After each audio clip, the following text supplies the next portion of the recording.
अस्सलाम वालेकुम दोस्तों, आप इस वक्त मौजूद हैं पाक ईवीज़ यूट्यूब चैनल पे और मेरे पास इस वक्त मौजूद है आइमा पल्स A723। हम इससे पहले भी आइमा पल्स का रिव्यू कर चुके हैं, लेकिन कंपनी ने अपना ये मॉडल अपग्रेड कर दिया है, जिसकी वजह से आज हम दोबारा इस इलेक्ट्रिक स्कूटर का डीप एनालिसिस करेंगे और जानने की कोशिश करेंगे कि इस इलेक्ट्रिक स्कूटर के क्या क्या फीचर्स और फंक्शंस हैं और क्या क्या चीज़ें इसमें अपग्रेड कर दी गई हैं। 2,50,000 रुपए में ये इलेक्ट्रिक स्कूटर आपको आइमा के फ्लैगशिप स्टोर से मिलने वाला है। बैटरी पैक की बात करें तो चिल्वी ब्रांड की गोल्ड ग्राफीन बैटरीज इसके अंदर मौजूद है, जिनकी तादाद 6 है। टोटल वोल्ट 72 बनेंगे और अम्पेयर 38, यानी कि हमें बैकअप कैपेसिटी 2.736 किलोवाट और मिलने वाली है। इलेक्ट्रिसिटी कंजम्पशन तकरीबन 3 यूनिट है, जबकि 5 अम्पेयर का चार्जर इस्तेमाल किया जाएगा और चार्जिंग टाइम तकरीबन 6 से 8 घंटे बनने वाला है। और वारंटी की बात करें तो 18 मंथ की वारंटी या 20,000 किलोमीटर या इन दोनों में से जो भी पहले मुकम्मल हो जाए हमें मिलने वाली है।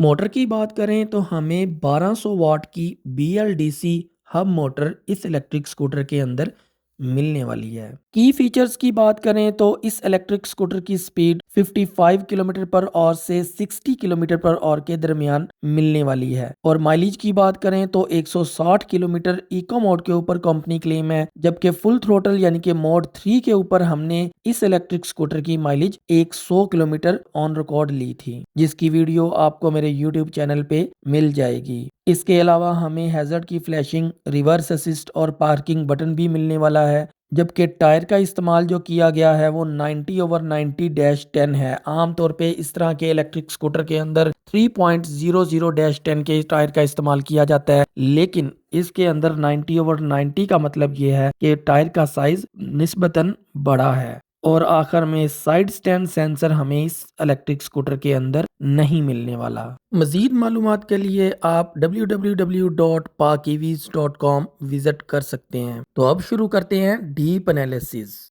तो हम इसकी की से स्टार्ट करते हैं। 2 कीज़ और 2 रिमोट आपको साथ मिलने वाले हैं। रिमोट के ऊपर देख लेते हैं कि 3 बटन्स हैं। सेंटर वाले बटन को आप डबल प्रेस करेंगे तो ये इलेक्ट्रिक स्कूटर ऑन हो जाएगा, जबकि अनलॉक वाले बटन को प्रेस करने से ऑफ। और ये जो बटन है एक यहाँ पे लॉक वाला, इससे सेंट्रल लॉकिंग में चला जाएगा। जबकि की के फंक्शन यहाँ पे हम देख लेते हैं। की को एंटर करने के बाद अगर आप इसको राइट साइड पे मूव करें तो स्कूटर ऑन हो जाएगा, और इसको इसी पोजीशन पे ही अगर हम लेफ़्ट साइड पे मूव करें तो इसकी जो अंडर सीट स्टोरेज है वो ओपन हो जाएगी। और अगर मैं हैंडल की पोजीशन को लेफ़्ट रखता हूँ और इसे प्रेस करके लेफ़्ट मूव करता हूँ, थोड़ी सी एडजस्टमेंट करनी पड़ेगी, तो लेफ़्ट मूव करता हूँ तो ये हैंडल जो है इसका लॉक हो जाएगा। इसी तरह हैंड ग्रिप के ऊपर देख लेते हैं। सबसे ऊपर हैज़र्ड का बटन है। हैज़र्ड के बटन को जैसे ही हम ऊपर को प्रेस करते हैं तो यहाँ पे इंडिकेशन जो है हैज़र्ड की, यानी कि डबल फ्लैशिंग, वो स्टार्ट हो जाती है। साउंड के साथ साथ यहाँ पे फ्रंट साइड से जो डबल फ्लैशिंग है वो बहुत ही खूबसूरत किस्म की, काफ़ी यानी कि कम से कम 5 से 6 इंच लंबी जो इसके इंडिकेटर हैं वो फ्रंट साइड से नज़र आना शुरू हो जाते हैं। इसी तरह हम अगर इसे बैक साइड से देखते हैं तो यहाँ पे बैक साइड से भी बहुत ही खूबसूरत किस्म के इंडिकेटर, LED इंडिकेटर जो हैं वो यहाँ पे नज़र आना शुरू हो जाते हैं। हैज़र्ड के बटन के नीचे हेडलाइट का बटन है। हेडलाइट का बटन के 0 पोजीशन के ऊपर कोई DRL या कोई इस तरह की लाइटिंग नहीं चलती, लेकिन जैसे ही इसे हम 0 से 1 पोजीशन के ऊपर लेके आते हैं तो फ्रंट साइड पे जो इसका DRL है आइमा की ब्रांडिंग के साथ, वो नज़र आना शुरू हो जाता है, राउंड शेप में भी, और सेंटर में आइमा की ब्रांडिंग है।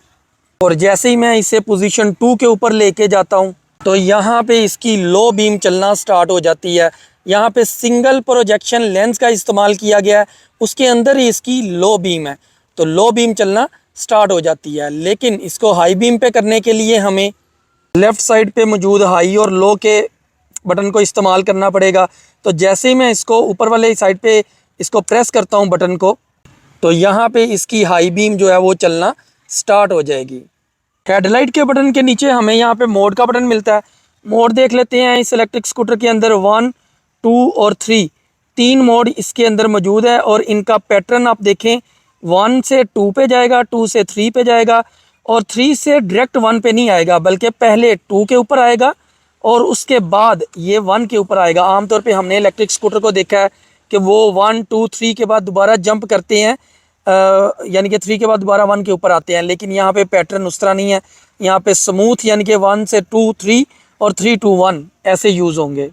मोड के बटन के साथ यहाँ पे हमें पार्किंग का बटन मिलने वाला है। पार्किंग के बटन को चेक कर लेते हैं। जैसे ही मैंने पार्किंग के बटन को प्रेस करता हूँ तो बाइक यहाँ पे पार्किंग में चली जाती है, पार्किंग मोड में चली जाती है, और यहाँ पे पी की इंडिकेशन भी शो होती है। यहाँ पे मैं एक चीज़ नोट कर रहा हूँ कि दोनों तरफ जो बटन्स का स्टाइल है वो बड़ा सिमेट्रिक है। 1 2 3 और नीचे ऑरेंज, और 1 2 3 और नीचे ऑरेंज, यानी कि एक सेम पैटर्न के साथ यहाँ पे बटन्स का इस्तेमाल किया गया है। उससे नीचे इंडिकेटर्स का बटन है, लो हाई बीम को हम यूज़ कर चुके हैं। इंडिकेटर को मैं राइट साइड पे करता हूँ तो यहाँ पे राइट साइड की इंडिकेशन भी आ रही है, जबकि फ्रंट साइड से देख लेते हैं तो ये फ्रंट साइड है। और इसी तरह यहाँ पे बैक साइड से इसका व्यू इस तरह का आने वाला है। इंडिकेटर्स के साथ इंडिकेशन यानी कि साउंड भी आ रहा है, तो ये एक बड़ी ज़रूरी चीज़ होती है ताकि जो राइडर है उसको पता हो कि उसका कोई ना कोई इंडिकेटर चल रहा है। इंडिकेटर का जो बटन है यहाँ पे मौजूद वो ऑटो है। जैसे ही आप इसे राइट टर्न करके सेंटर से प्रेस करेंगे तो ये ऑफ हो जाएगा। ये मैनुअल बटन नहीं है, ये ऑटो बटन यहाँ पे इस्तेमाल किया गया है। इसी तरह यहाँ पे इंडिकेटर के बटन के नीचे हमें रिवर्स का फीचर भी मिलने वाला है। रिवर्स के बटन को आप प्रेस करके रखेंगे और थ्रोटल को मूव करेंगे तो आपका स्कूटर बैक साइड पे मूव करना शुरू कर देगा। रिवर्स के बटन के लेफ़्ट साइड पे हमें हॉर्न का बटन मिलने वाला है। हॉर्न के बटन को प्रेस करके चेक करते हैं कि इसकी आवाज़ कितनी है। बड़ी मुनासिब मुनासिब से थोड़ा सा ऊपर इसकी जो आवाज़ है वो हमें मिलने वाली है। अभी हम डिस्प्ले के ऊपर देख लेते हैं कि हमें कौन कौन से फीचर्स यहाँ पे मिलने वाले हैं। तो जैसे ही मैं इस इलेक्ट्रिक स्कूटर को ऑफ़ करके ऑन करता हूँ तो यहाँ पे काफ़ी ज़्यादा इंडिकेशंस हैं। मैं 1 बाय 1 आपको चेक करवाता हूँ। ये जो फ्लक्चुएशन है ये कैमरे की फ्रीक्वेंसी की वजह से है, वरना ये जो डिस्प्ले है बिल्कुल स्टिल है और बड़ा ही नीट एंड क्लीन यहाँ पे मौजूद है। सबसे नीचे देखें ऑडोमीटर हमें मिलने वाला है। इस इलेक्ट्रिक स्कूटर के अंदर ट्रिप मीटर हमें नहीं मिलेगा। लेफ़्ट साइड पे इंडिकेशन है, बैटरी के सेल हैं जो कि हमें इंडिकेट करते हैं कि हमारा बैटरी पैक, बैटरी पावर कितनी रह चुकी है। सेंटर में ये पी का फीचर आ रहा है, यानी कि पार्किंग मोड में है। जैसे ही मैं ब्रेक को प्रेस करता हूँ तो ये एक तो लाइट भी नीचे देखे ऑरेंज से ग्रीन हो चुकी है, और हमें ऊपर स्पीडोमीटर भी आ रहा है। ऊपर आइमा की ब्रांडिंग है। साइड पे हाई बीम का, यहाँ पे मैं बताऊँ आपको, हाई बीम की लाइट है ब्लू कलर की। उसके अलावा अगर मैं हैज़र्ड को चलाता तो इंडिकेशन भी यहाँ पे दोनों तरफ आती है। यहाँ पे मोड है, मोड मैंने आपको पहले भी बताया, 1 2 और 3 मोड यहाँ पे हमें मिलने वाले हैं। उसके अलावा जब फुल यानी कि डेड हो जाती है बैटरी तो यहाँ पे एक चार्जिंग का साइन भी आता है, लेकिन वो उस वक्त आएगा जब ये बैटरी फुल ड्रेन हो चुकी होगी। लेकिन मैं देखता हूँ, इससे बंद करके चलाता हूँ, ये देखें यहाँ पे ये जो साइन है ये वो वाला साइन आता है कि आपकी यानी कि जो बैटरी है वो बिल्कुल डिस्चार्ज हो चुकी है, आप उसे चार्जिंग पे ले जाएं। डिस्प्ले से अगर हम थोड़ा नीचे आएँ तो हमें यहाँ पे इसकी हुक मिलने वाली है जो कि रोटेटेबल और हाइडेबल है, यानी कि इसको हम रोटेट करके हाइड भी कर सकते हैं। इसके ऊपर तकरीबन 4 से 5 केजी तक का मैक्सिमम वेट जो है वो यहाँ पे हैंग किया जा सकता है। यहाँ पे हमें पॉकेट जो मिलने वाली है वो तकरीबन, अगर मैं यहाँ से आइडिया लूँ अपने हाथ से, 4 से 5 इंच या मैक्सिमम 5.5 इंच की हमें पॉकेट मिलने वाली है। नॉर्मल मोबाइल जो है वो बड़ी ही आसानी के साथ यहाँ पे एडजस्ट किए जा सकते हैं बड़े क्विकली। ऊपर हमें यूएसबी पोर्ट मिलने वाली है। यूएसबी पोर्ट सामने वाली साइड पे बिल्कुल क्लियर नज़र आ रही है, और इससे हम अपने मोबाइल को नॉर्मल चार्जिंग के साथ थोड़ा बहुत चार्ज भी कर सकते हैं ऑन दी गो। ब्रेक्स की बात करें तो फ्रंट साइड पे हमें डिस्क ब्रेक मिलने वाली है जो कि आइमा की ब्रांडिंग के साथ है। आप देख रहे हैं कि आइमा की ब्रांडिंग ऊपर मौजूद है। सिंगल पिस्टन कैलिपर की यहाँ पे हमें फ्रंट साइड पे डिस्क ब्रेक मिलने वाली है। इसी तरह रियर साइड की ब्रेक की बात करें तो यहाँ पे भी हमें डिस्क ब्रेक मिलने वाली है, और आइमा की ब्रांडिंग के साथ यहाँ पे आप देख रहे हैं कि आइमा की ब्रांडिंग ऊपर मौजूद है, और सिंगल पिस्टन कैलिपर की ब्रेक हमें रियर साइड पे भी मिलने वाली है। इसी तरह अगर हम टायर्स की बात करें तो हमें यहाँ पे 90/90, ये देखें 90/90-10 के टायर मिल रहे हैं।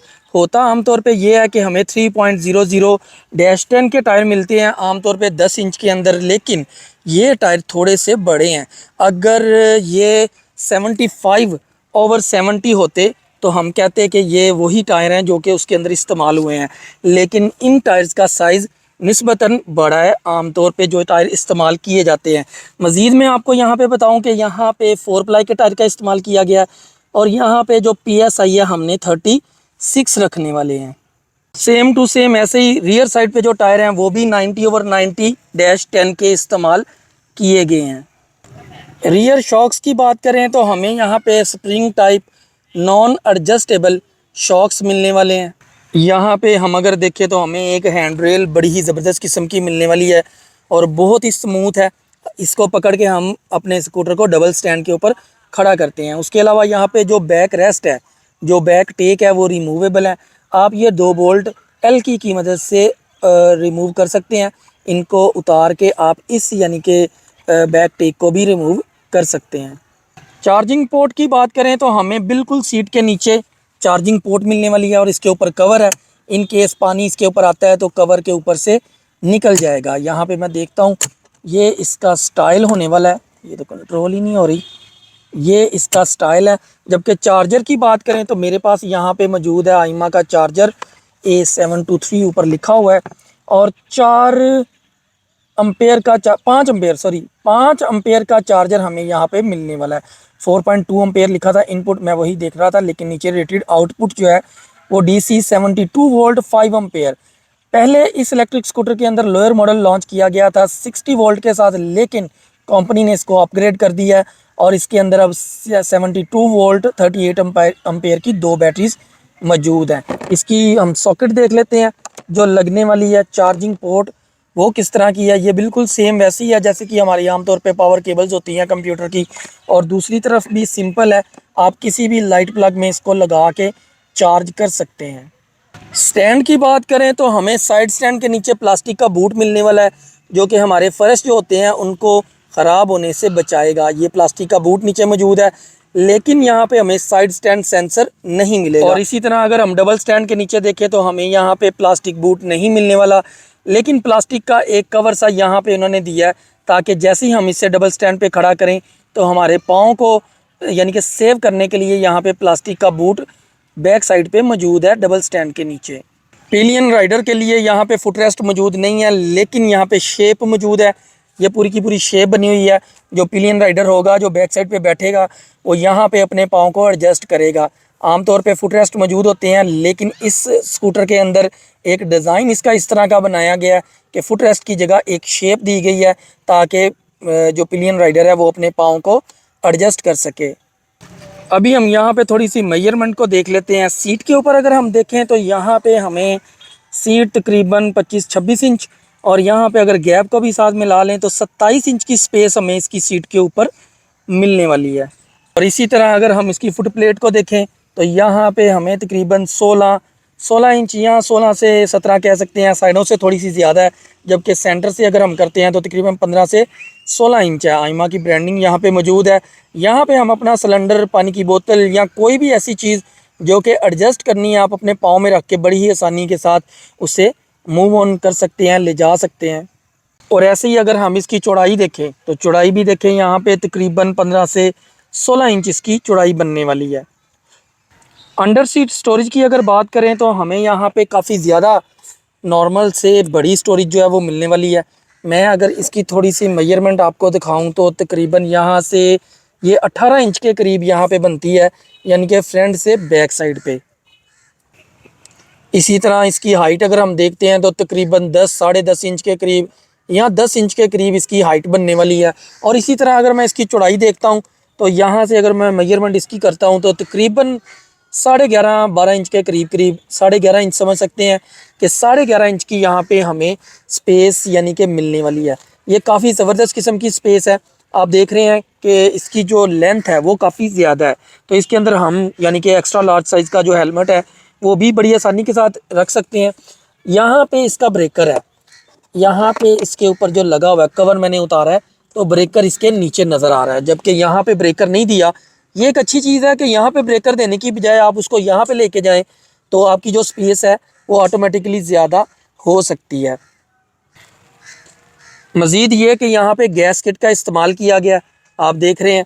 तो गैस किट के साथ हमारी जो ये स्पेस है ये आलमोस्ट वाटरप्रूफ होने वाली है। और यहाँ पे जो सीट को बॉक्स के साथ यहाँ पे अटैच किया गया है, वहाँ पे आप देख रहे हैं कि ये अंदर वाली साइड पे एक छोटा सा रॉड है। रॉड की मदद से उन्होंने इसको एडजस्ट किया ताकि सीट को कवर के साथ जोड़ा जा सके बॉक्स के साथ। यहाँ पे आपको मैं एक चीज़ बताऊं कि ये जो साइड मिरर हैं ये बड़ा ही ज़बरदस्त किस्म के इस्तेमाल किए गए हैं।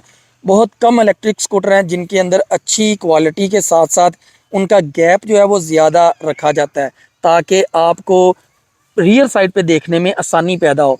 यहाँ पे आप देख रहे हैं कि ये काफ़ी साइड पे चले जाते हैं।